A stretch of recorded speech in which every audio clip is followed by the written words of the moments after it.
नमस्कार। मैं professor S Narayan Raju YouTube channel में आप सबका मैं पुनः स्वागत करता हूँ। श्री रामचरितमानस के सुंदर कांड से संबंधित विभिन्न पदों की व्याख्या की इस श्रृंखला में आज मैं और एक पद की व्याख्या करने जा रहा हूँ। इसमें रावण के दूतों द्वारा वानर सेना की विशेषताएं और वानर सेना से संबंधित विशेषताओं के बाद संपूर्ण सेना के महानायक रघुवंश शिरोमणि रघुकुल तिलक प्रभु श्री रामचंद्र जी से संबंधित विशेषताएं अब तुलसीदास जी के शब्दों में देखेंगे, क्योंकि तुलसीदास जहाँ मौका मिलते हैं, जैसे अवसर मिलते ही प्रभु श्री रामचंद्र जी से संबंधित अनेक गुणों का वर्णन हो तो कहते गुणों का खान कहते हैं। अब तुलसीदास जी के शब्दों में पहले पद देखेंगे, पद के साथ साथ पद की व्याख्या भी हम देखेंगे। देखिए, राम तेज बल बुद्धि विपुलाई शेष साहस सत सकहि न गाई सकसर एक सोषि सत सागर तव ब्रात ही पूंचेव नय नागर तास बचन सुनि सागर पाही मागत पंत कृपा मन माही सुनत बचन बिहसा दस सीसा जौ असि मति सहाय कृत कीसा सहज बीरू कर बचन दृढ़ाई सागर सन ठानी मचलाई मूड मृषा का करसि बढ़ाई रिप बल बुद्धि ताह मैं पाई सचिव सबीत विभीषण झाकें विजय विभूति कहाँ जग ताकें सुनि खल बचन दूत रिस भाड़ी समय विचारी पत्रिका काढ़ी रामानुज दीन ही यह पाती नात बचाई जुड़ा वह चाती बेहसी बाम कर लीन ही रावण सचिव बोल सट लाग बचावन बातन मन ही रिजाई सट जन घालस कुल कीस राम विरोध नव बरसी शरण विष्णु अजईस की तज मान अनुज इव प्रभु पद पंकज भृंग होई कि राम सरानल खल कुल सहित पतंग। देखिए, दूतों ने जैसे, क्योंकि वहाँ दूत भी राम भक्त बन गए हैं, क्योंकि प्रभु की शरणागत वत्सलता, प्रभु की करुणा निदान मतलब दया निदान, प्रभु की करुणा देख प्रभु का दर्शन करना ही सबसे बड़ा पुण्य है। इसे प्रभु का दर्शन ही नहीं, उनके जो जिस प्रकार विभीषण को ले लिया और अपार स्नेह दिया, ये देखने के बाद अब दूत बता रहे हैं। देखिए, राम तेज बल बुद्धि विपुलाई शेष साहस सत सकहि न गाई सकसर एक सो कि सत सागर तब भ्रात ही पूछेव नयन नागर। देखिए, प्रभु श्री रामचंद्र जी अपने प्रभाव, अपनी दीप्ति और बल और बुद्धि का वैपुल्य मतलब इतनी अधिकता है कि लाखों सहस्र मुख वाले शेष भी नहीं गा सकते, क्योंकि प्रभु के जो गान मतलब प्रभु का नाम स्मरण कितना भी करें और प्रभु के गुणों को जितना भी कहीं वेद भी नहीं गा पाए हैं, तो हम कहाँ पाते हैं। वे एक ही बाण से एक नहीं सैकड़ों समुद्रों को सोख सकते हैं, लेकिन भगवान अब मनुष्य रूप में अवतार धारण किया है, तो मनुष्य जैसे, क्योंकि प्रभु श्री रामचंद्र हमारे लिए आदर्श हैं। परंतु नीति निपुण प्रभु श्री रामचंद्र जी ने आपके भाई से उपाय पूछा। देखिए, तास बचन सुनि सागर पाही मागत पंत कृपा मन माही, सुनत बचन बेहसा दस सीसा, जौ अति मति सहाय कृत कीसा।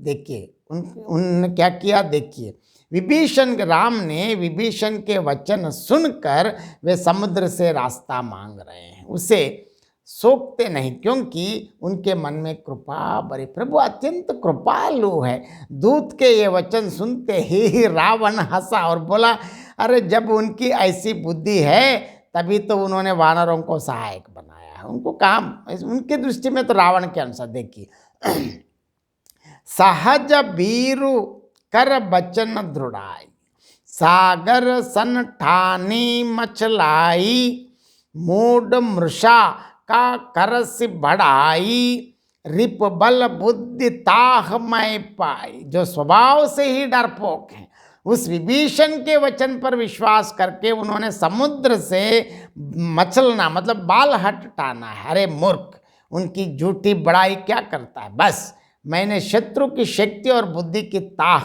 पाली, अब मुझको पता चल गया है, अब छोड़ दो।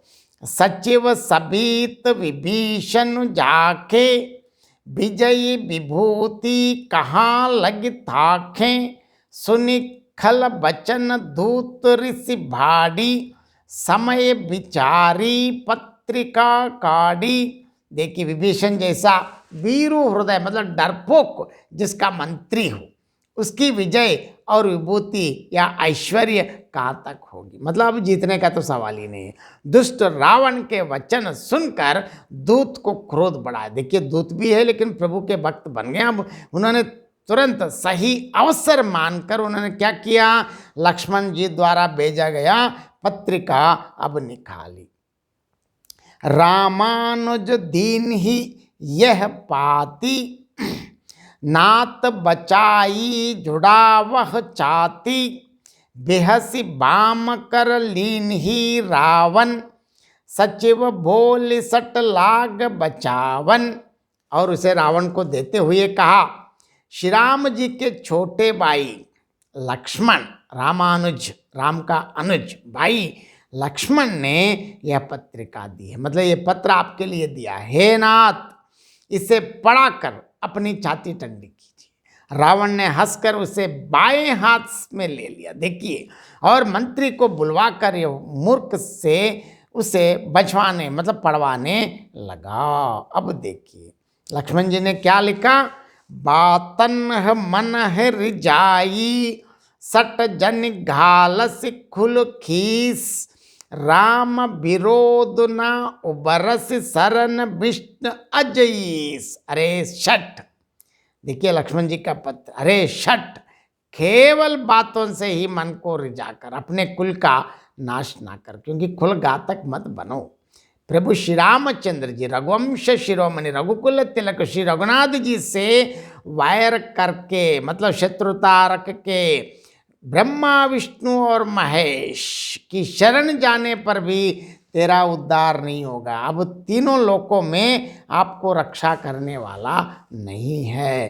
कि तजी मान अनुज इव प्रभ पद पंकज भृंग, होई की राम सरानल खल कुल सहित पतन।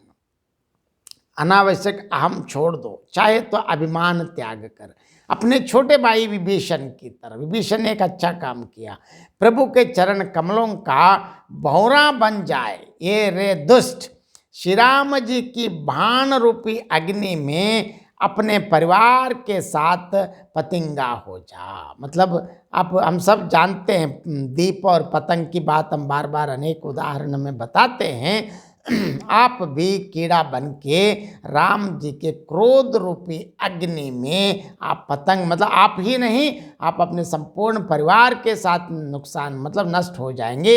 इससे बचना है तो कम से कम अभी आके प्रभु के शरण ले लो। इस पद की व्याख्या और एक बार संक्षेप में मैं बताना चाहता हूँ। दूत लोग राम की बढ़ाई मतलब राम बढ़ाई नहीं, राम के वास्तविक गुण बता रहे। प्रभु श्री रामचंद्र जी के तेज, सामर्थ्य, बल और बुद्धि की अधिकताओं को लाखों शेष भी नहीं गा सकते। वे एक ही बाण से सैकड़ों समुद्रों को सोख सकते। सकते हैं हम। लेकिन नीति निपुण श्री राम जी ने नीति की रक्षा के लिए, क्योंकि वो चाहे तो 1 मिनट का काम है लेकिन नहीं किया, आपके भाई से उपाय पूछा। क्यों पूछा? और पूछते ही आपके भाई के वचन सुनकर उन्होंने क्या किया? समुद्र से राह मांग रहे हैं, भैया आप मुझको रास्ता दे दो। उनके मन में कृपा भरी है, इसलिए वो उसे सोचते नहीं। दूत के ये वचन सुनते ही अब विनाश काले विपरीत बुद्धि अब रावण विनाश के कगार पर बैठे हैं, तो उनकी किसी की भी बात नहीं सुहाता है। इसीलिए वो क्या कर रहे हैं? रावण खूब हंसा और बोला, जब ऐसी बुद्धि है तभी तो वानरों को सहायक बनाया है। मतलब वानरों के मतलब इनकी दृष्टि में कुछ नहीं है। स्वाभाविक ही डरपोक विभीषण के वचनों को प्रमाण करके उन्होंने समुद्र से पूछ रहे हैं और विनती कर रहे हैं, अनुनय विनय कर रहे हैं। तो क्या बात है? अरे मूर्ख, झूठी बड़ाई क्या करता है? बस मैंने शत्रु मतलब राम के बल और बुद्धि की ताक पाले, अब मैं वो शत्रु के बारे में मेरी जानकारी मिली, अब छोड़ दो। और ये भी बता रहे, देखिए जिसके विभीषण मतलब जैसा डरपोक मंत्री हो, मतलब मंत्री ऐसे होना चाहिए, बहुत सही रास्ता बताने वाला होनी चाहिए, सही उपाय देना है। लेकिन सबसे भीरू, डरपोक, कायर विभीषण उनके मंत्री, उसे जगत में विजय और विभूति ऐश्वर्य कहाँ मिल जाता है। दुष्ट रावण के वचन सुनकर दूत को बहुत क्रोध बढ़ाया और उसने तुरंत सुअवसर, सही मौका समझकर पत्रिका निकाली। श्री राम जी के छोटे भाई लक्ष्मण जी ने यह पत्रिका दे दी है। हे नाथ, इसे बचवा कर मतलब पढ़वा कर ठंडी कीजिए। रावण ने हंसकर उसे बाएं हाथ से ले लिया। देखिए कितना घमंड है। और मंत्री को बुलवाकर वह मूर्ख उसे बंचाने लगा और पढ़ने लगा। क्या देखिए पत्रिका में लक्ष्मण जी ने क्या लिखा? अरे मूर्ख, केवल बातों से ही मन को रिझाकर अपने कुल को नष्ट भ्रष्ट ना कर, क्योंकि आप खुद नुकसान नहीं, आपके साथ साथ आप अपने परिवार को भी विनाश के रास्ते में लेके जा रहे हो। उससे कम से कम बचना है। प्रभु श्री रामचंद्र जी से विरोध करके तू विष्णु, ब्रह्मा और महेश, ब्रह्मा विष्णु महेश्वर के शरण में जाने पर भी आपको कोई रक्षा नहीं कर पाएंगे। इसीलिए आप अपने अभिमान मतलब अनावश्यक अहंकार को छोड़ दो। अपने छोटे भाई विभीषण की भांति प्रभु के चरण कमलों का भ्रमर बन जा, मतलब प्रभु के शरण में आ जाओ। अथवा अगर नहीं है तो रे दुष्ट, प्रभु श्री रामचंद्र जी के बाण रूपी अग्नि में आप अपने समस्त परिवार सहित, संपूर्ण राक्षस कुल सहित पतिंगा हो जा। मतलब दोनों में से जो अच्छा लगे सो कर। आपको दोनों ऑप्शन अब बता दिया। अब जो करना है, अगर यदि आप अपने कुल को नाश करेंगे या राम से शरण लेकर अपने संपूर्ण कुल को रक्षा करेंगे, आपका जो भी भविष्य है आपके हाथ में, कह के छोड़ दिया है। बहुत बहुत धन्यवाद।